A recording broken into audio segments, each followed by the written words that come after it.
So have you guys ever sat down to play guitar and experienced something a little like this? Oh, that fret buzz. Or perhaps something a little more like this. You gotta be kidding me. Or perhaps you tune up your guitar, but you go to play a chord and it's never in tune. Well, thankfully there are solutions to these problems. So what we're gonna do today is go through some of the main issues people have with their guitar, on the bridge, on the neck, and on the nut, and we're gonna try to make your budget guitar play like $1,000,000. Now, I always think it's a cool idea for every guitar player to build a guitar kit or maybe pick up a cheap budget guitar used, or this one was $100 new, something to have a platform on to practice basic skills so that you can learn to set up an instrument with confidence and do some basic maintenance. Now, this particular guitar was made in China, sent over to California, and then shipped up to me here in Canada. Now, considering we're currently locked into that dreaded polar vortex with temperatures so bone-chillingly cold that water thrown in the air will instantly freeze like this.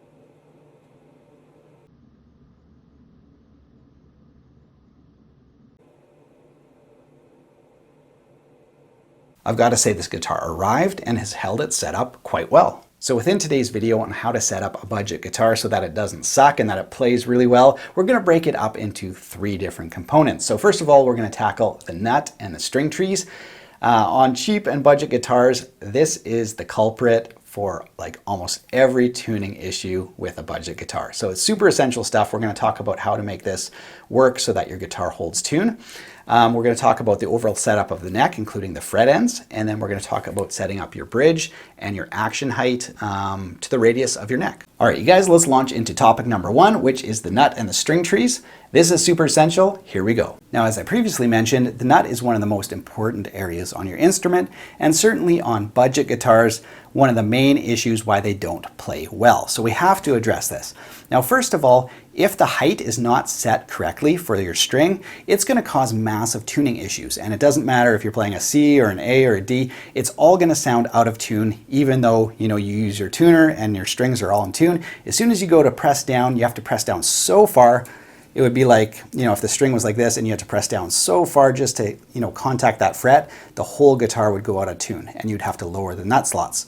Now, when you look here, you can see how, it's just set up beautifully. I was so surprised for a budget guitar. I barely have to, press down on those strings and it contacts the fret. So this is what you want. So if you're, if you have to press down really hard, then you're going to have to deepen your nut slot, which we'll talk about in a second. Now, step 1 is simply to loosen your strings off so that they come out of the slots very easily. So we don't want to do that under tension because you can actually break the corner of a nut off. Replacing them is relatively easy and cheap. I've done it in other videos. I'll link to it above right now if you want to see how to replace a nut. But here we're talking about maintenance and just, kind of keeping it budget. So first of all, there's a couple things that you can do that don't cost a lot of money to polish the nut slots. Now, the easiest one is simply just to take old strings. So here we've got a couple like D'Addario strings. They're color coded so you know exactly which string goes in which slot. So simple and easy to do. Now, we don't want to lower the slot at all, but all you want to do is kind of floss it. Okay, and again, the front edge is where the string contacts, so you want to go at a bit of an angle. Okay, just like this, and just floss it kind of back and forward. And then take a good look and make sure there's no burrs, there's no sections that are, causing the string to hang up. So that's the cheapest and easiest way. Keep it at an angle like this. And again, on this guitar, I don't want to go deeper, so I'm not using a lot of downward pressure. Okay, so that's the easiest and cheapest way. And then you would just go to 5th string, which is, the red nubby, do the same thing. Just floss it back and forward. Cheap, easy, and it's going to make a huge difference. Secondly, you could just buy some specific tools. These are really inexpensive, quote-unquote, nut files from Amazon. They're in my profile under Darrell's Gear if you want to find out more about these, but they're super cheap. You could never really cut nut slots with these, so even though they're called files, they're not really. But anyway, they have a bunch of different string gauges, which makes it really easy. So you can just pick the appropriate gauge. Again, keep that angle, because we don't want to, adjust this. And they just have, lightly filed edges. So you can just move it through until it feels totally smooth. And away you go. And then just pick the appropriate gauge. Works really slick and it's inexpensive.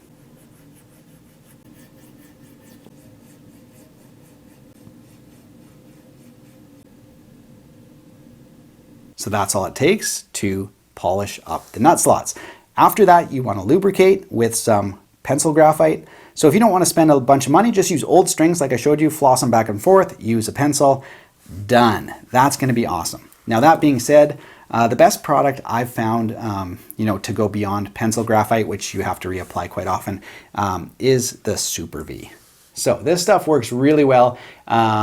It's goopy, but it works awesome. So I'll show you guys how that works. This is just Super Glide Nut Evolution from superv.com.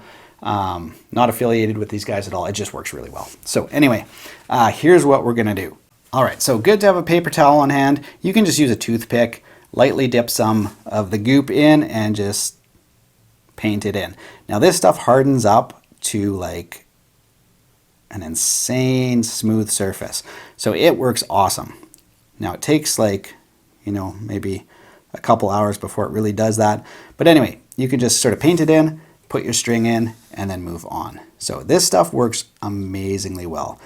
So if you're having like persistent trouble, we'll clean it up after I'm done. But anyway, if you're having persistent trouble with tuning, this stuff works amazing. Now the next area of concern is, of course, the string trees. It's another friction point, right? So basically the function of the string tree is to keep downward pressure of the string on the nut. If there's not enough downward pressure, you get sort of that zingy, sitar-y kind of sound, which we do want to avoid. But here, they're really unnecessary. I don't know if it'll show up on camera, but 5th string here has a really nice break angle, basically straight from the nut down to the tuning machine. No, crazy cranking down. Now, 4th, 3rd, 2nd, and 1st, really quite bad. And I don't think we need that much downward pressure on the nut. If there is a perfect design, it's the Music Man design where, there's no string trees, there's no tilt back, and, the strings can just easily be pulled out of the nut at any time. There's so little downward pressure on a Music Man, and the sustain is great, the tone is great, and the tuning stability is pretty much, unparalleled. They're just amazing, amazing guitars with a beautiful design. So anyway, that being said, what we're gonna do is remove one of our string trees because we don't need it. So we're going to take the top one and just pull it off. And again, if you want to try this, then you do want to test out your guitar to make sure you're not getting, any of that sitar motion. And what we're going to do is take 1st string, and we're going to keep a string tree, but not this one. What we're going to do is swap them because they're different heights. And I don't want the super low one. These are really easy to strip again, so I'm going to have to be really careful to keep downward pressure there. There we go. On cheap guitars, all the hardware is, prone to stripping. And then what I'm going to do is take the one that was holding 4th string and 3rd string down and install it here on 1st and 2nd. So again, it won't crank the strings down, excuse me, quite as far.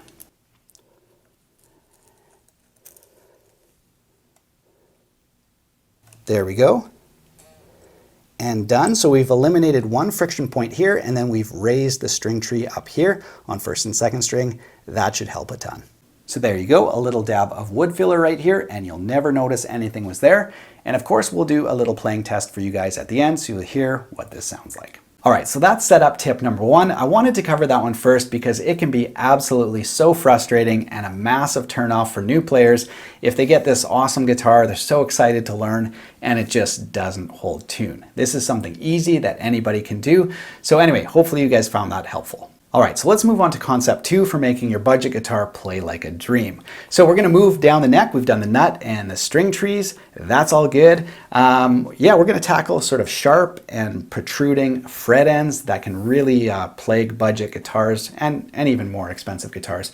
And if you hang your thumb over or you slide back and forth, it becomes really uncomfortable. So I tackled this issue in a separate video, so I'm just gonna kind of like breeze by it quickly, but I'll link to the full one above. Now, if you're a new player and you're curious what high-end, beautiful fretwork looks like, this is the fretwork on my Ibanez. Absolutely beautiful. So you can see how the fret ends are beautifully rounded on both sides so that if your finger kind of passes over one way or the other way, totally smooth all the way up the neck.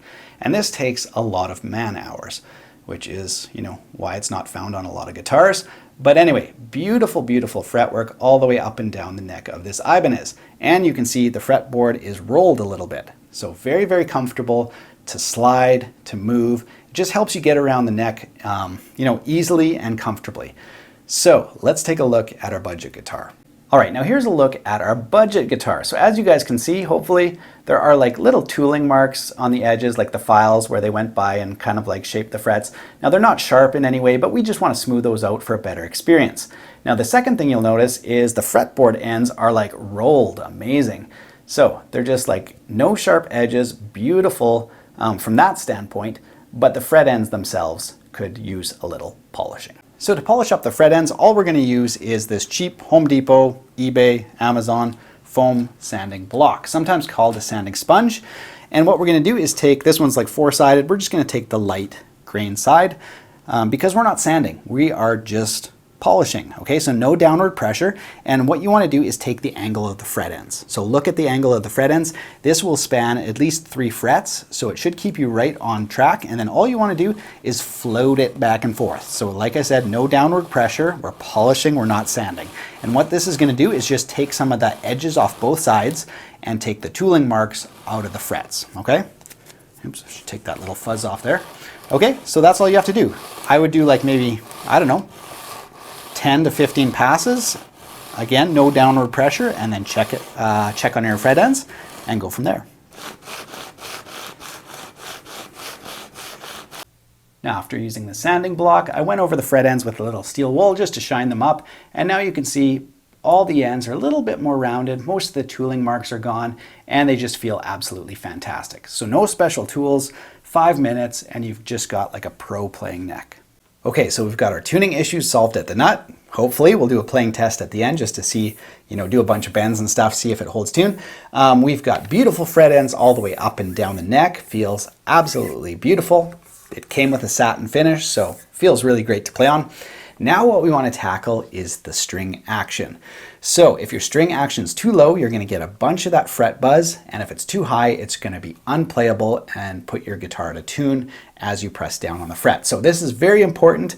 So step 1 to setting your action is making sure your neck is straight. Now to help verify if my neck is straight or not, I have a straight edge tool, which really makes things easy. All you have to do, there's notches for the frets. One side is for 25.5, the other side is for 24.75. And you can quickly look and verify if your neck is straight. Now, as I mentioned previously, when I first got this guitar, I don't know if I'll be able to show you guys, but anyway, there's no moisture in the air, it's polar vortex city, and the neck has remained straight over the week. So it came from California and China before that. So I'm impressed, considering it came up to Canada here in the coldest of the cold, the neck has not moved over the week at all. So there you go. Pretty impressed with that. Now, that being said, if you don't have a straight edge to verify if your neck is straight or not, there's a trick that you can use. So what we're going to do is capo our guitar on 1st fret, and we're going to use the strings as our straight edge. So then what you want to do is press down where the neck meets the body, okay? So what we're going to do then is use your string as a straight edge, and then you can go up and down your frets and just see how much relief there is on the neck. If there's not much relief and it's pretty straight, then all the strings should be about equal as you play up and down your neck. So I'll take a closer shot to show you guys what I mean. All right, this is 7th fret and this is 9th fret, so it's kind of in the middle of our guitar. And here you can see there's just a little bit of relief and it stays pretty much consistent right through the middle. So this would let you know that your neck is straight. Now, if your string was like way off the neck like this, then you would know there's too much relief and we need to straighten it out. And if it was like contacting the fret, then you would know your neck was bowed and you needed to loosen the truss rod. Now at this point, if you had too much relief and you wanted to straighten your neck out, all you do is you turn your truss rod clockwise, okay? That's going to tighten it up and straighten out your neck. Now if you're getting way too much fret buzz and you needed a little bit more relief, you would take it and loosen the truss rod off by turning it counterclockwise. Now, while certainly there's no mystery to adjusting your truss rod, you do have to be careful if you have too much resistance. You don't want to just power through and crank it because you can strip it or even break it. It is just a threaded metal rod that goes down the center of your neck.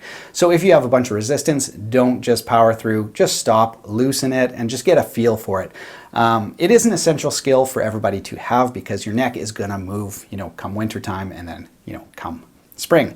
So different humidity in the air, different temperature, the neck's just going to move. So I would say, especially with the cheap guitar, experiment with it, but if you, run into a lot of pressure, then just back off and don't just, crank the rod and strip the end. So here's a quick look on how I set up my action. So on Strat style guitars, they tend to be sort of like medium, high-ish.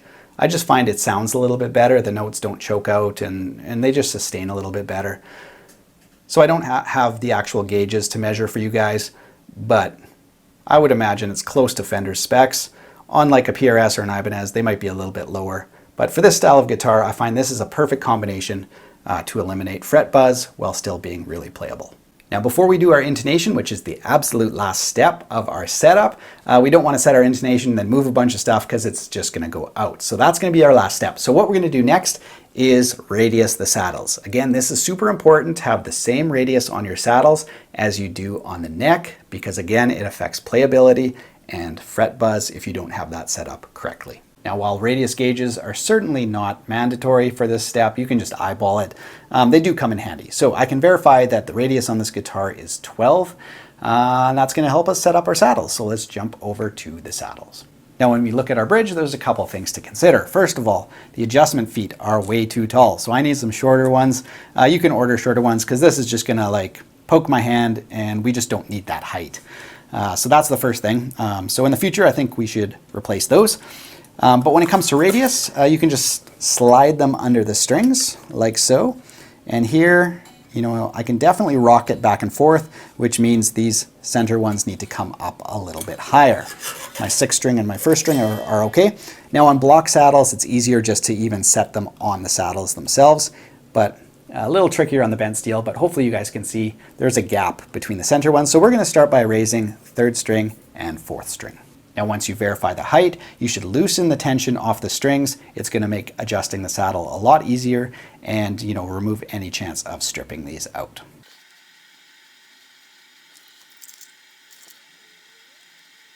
All right, I think we're getting close. There's really no rocking other than the movement of the strings, so I think we're pretty close. I'm going to verify on the saddles here. Yeah, that looks much, much closer.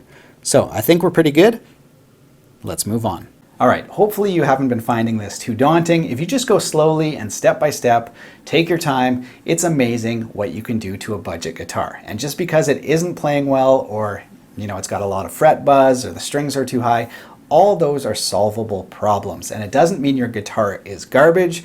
It just means likely it wasn't set up well. And the final step is setting the intonation. And this is something that you should check on every guitar, whether you pick it up used or new. It oftentimes needs to be tweaked. And how you set your intonation is by sliding the saddles forward or backward, okay? And that's going to equalize the tuning between the nut all the way up to the higher frets. So if you notice you're kind of like going out of tune up around 12th fret or past 12th fret, likely your intonation needs to be tweaked. So as long as the action is where you want it and you've got good tuning stability and playability is good, the neck is straight, tension is on the strings, then we can set our intonation. Now, to set our intonation, we really need two things. We need a screwdriver that we can use to move the saddle forward or backward, and we need a tuner on the headstock. So what we're going to do is just verify that the guitar itself is in tune. There we go. And then what you want to do is lightly press on the 12th fret and check out the tuning. Now in this case, it is way, way, way, way sharp. So we need to lengthen the string. So we're going to take the saddle and suck it all the way back. Now to do that, we should lower the tension on the string. So I'm going to make it floppy. Here we go. And then we just take our screwdriver and carefully, even though it's a budget guitar, we still, want to be careful. So we're going to take this saddle and like crank her back because it was quite sharp. Now once we have it back, what you have to do is tune up again. Now it's still showing a little bit sharp on the 12th fret, so what I'm going to do is take the saddle and move it all the way back. Pretty much as far back as we can go. Now to check your intonation, what you do is you hit the open string, make sure it's perfectly in tune, and then play up on 12th fret. And they both should be in tune. So from E to E. Now that one I could move a little bit well, it's close. I could maybe move it back a little bit more. I do have a lot of room on that saddle, so I'll just do it quickly now here for you guys. So I'll just crank it back, a few turns. Now it should be sharp. There we go. Now if it's sharp, up on 12th fret, you need to move your saddle back, and if it's flat, you need to move it forward. That's a little better, I think. Okay, and then second string. That one's looking pretty good. Third string's okay. Fourth string. Up on 12th, looking good. There's A, and up on 12th. And our last one. E. And then on 12th. So still a touch sharp on there. The spring is pretty much, or the saddle is pretty much as far back as I can go. I could like cut that spring in half because there is room, but the spring is compressed. So if I took that off, I think I could get that saddle back a little bit further just by putting in like a smaller spring. But I think for now we're just gonna live with it. All right, you guys, that completes our full setup. This thing should be playing like an absolute dream right now. Let's do the fun stuff. Let's plug it in and take it for a spin.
Thanks so much for watching, you guys. This really is the wrap up of buying a budget guitar, modding it for cheap, and then setting it up so that it plays like a high dollar guitar. I hope you guys enjoyed this series. If you did, be sure to subscribe to the channel by clicking right here. The rest of my information, the tab store, the t-shirt store, all that stuff will be on the screen or in the video description below. Have an awesome week, you guys. Take care.